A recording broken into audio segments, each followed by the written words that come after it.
Good afternoon, boys and girls. It's Mrs. Disidores here, Tuesday, April 22nd, and I am doing the 4th and 5th grade read aloud of Skellig.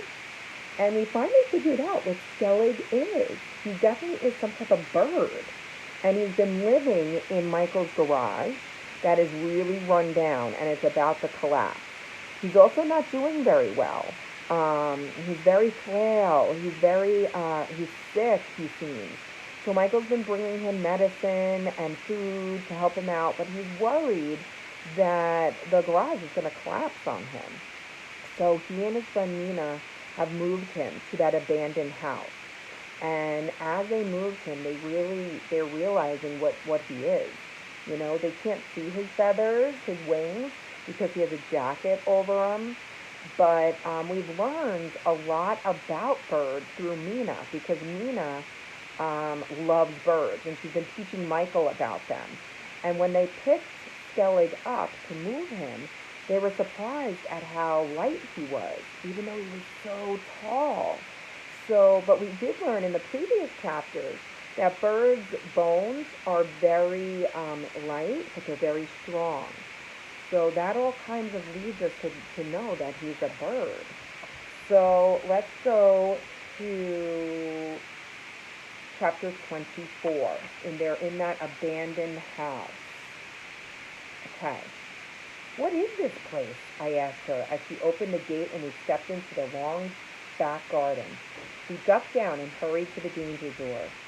It was my grandfather, she said. He died last year. He left it to me. It'll be mine when I'm 18. She turned the key in the lock. We're having it repaired soon. Then we'll rent it out to other people. We stepped inside, carrying our bags. Whisper slipped in at our heels. Don't worry, though, she whispered. There's weeks before the builders will come. I switched my flashlight on. We went into the room where we left him. He wasn't there. The room was silent and empty, like he'd never been there at all. Then we saw Mina's sweater behind the door and dead bugs on the floorboards, and heard Whisper meowing from the stairs. We went into the hallway and saw the shape of Skellig lying halfway up the first flight of stairs. Exhausted, he squeaked as we crouched beside him. Sick to death. Aspirin. I fiddled in his pocket, took 2 of the tablets out, popped them in his mouth. You moved, I said. All on your own. You moved. He winced with pain. You want to go higher? Said Nina. Somewhere high, he whispered. We left our bags there, lifted them together and carried them to the first flight of stairs. He groaned and twisted in agony. Put me down, he squeaked. We took him into a bedroom with high white ceilings and pale wallpapered walls. We rested him against the wall. Thin beams of light pierced the cracks in the boards on the windows and shined onto his pale, dry face. I hurried back down for the parcels. We unrolled the blankets we had brought. We laid them out with a pillow on the floor. We put down a little plastic dish for his aspirins and cod liver oil vitamins. I put an open bottle of root beer beside it. There was a cheese sandwich and half a bar of chocolate. All for you, Nina whispered. Let us help you, I said. He shook his head. He turned over onto all fours, started to crawl the short distance toward the blanket. We saw his tears dropping through the beams of light, splashing onto the floor. He knelt by the blankets, panting. Nina went to him, knelt facing him. I'll make you more comfortable, she whispered. She unfastened the buttons on his jacket. He began to pull his jacket down over his shoulders. No, he squeaked.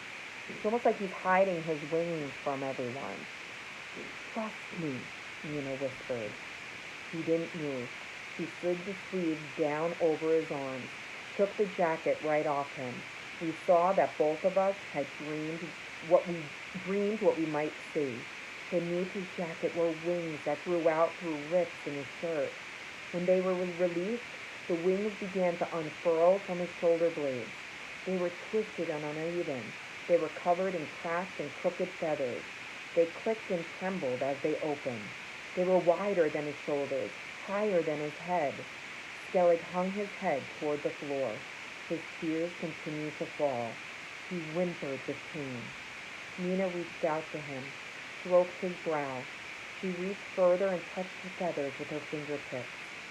"How beautiful," she whispered. "Let me sleep," squeaked Skellig. "Let me go, Skellig." He lay face down, and his wings continued to quiver into shape above him. He drew the blankets up beneath him, felt his feathers against the skin on the backs of our hands. Soon Skellig's breathing settled, and he slept. Whisper rested against him, purring. We stared at each other. My hand trembled as I reached out toward Skellig's wings. I touched them with my fingertips. I rested my palms on them. I felt the feathers, and beneath them the bones and muscles that supported them. I felt the crackle of Skellig's breathing. I tiptoed to the shutters and stared out through the narrow boards. "What you doing?" she whispered. "Making sure the world's still really there." So I think he meant what Michael meant, like making sure the world's still there, is that he wants to make sure he's not dreaming. Like, this isn't made up. This is a man that's a bird. And it's incredible. I'll read one more chapter since it's super short. Chapter 25. The wires and the tubes were in her again. Okay, so we're back now in the hospital and with his baby sister. And she has wires and tubes on her. The glass case was shut. She didn't move. She was wrapped in white. Her hair was fluffy, dead straight, and dark. I wanted to touch it and to touch her skin, feel it soft against my fingertips. Her little hands were clenched tight on either side of her head. He said nothing. I listened to the drone of the city outside, to the clatter of the hospital. I heard my own breathing, the scared, quick breathing of my parents at my side. I heard them sniffing back their tears. I went on listening. I listened through all these noises until I heard the baby, the gentle squeaking of her breath, tiny and distant like it came from a different world. I closed my eyes and went on listening and listening. I listened deeper until I believe I heard her heart beating. I told myself that if I listened hard enough, her breathing and the beating of her heart would never be able to stop. Dad held my hand as we walked through the corridors toward the parking lot. We passed an elevator, and the woman with the walker from upstairs pattered out. She gasped and rested on her walker and grinned at me. 3 times round every landing and 3 times up and down in the elevator, she said, exhausted, absolutely exhausted. Dad blinked and nodded kindly at her. "But I'm getting there." She bobbed about inside the frame. "Be dancing soon, you see." That's the same woman that was up, that he met in the hospital when he was there last time. She also has arthritis. She patted my arm with her crooked hand. "You're so sad today. Been to see that friend of yours?" I nodded and she smiled. "I'm going home soon. He will too. Keep moving, that's the thing. Stay cheerful." She hobbled away, singing Lord of the Dance to herself. "Who did she mean? Your friend?" said Dad. "Nobody." He was too distracted to ask me again.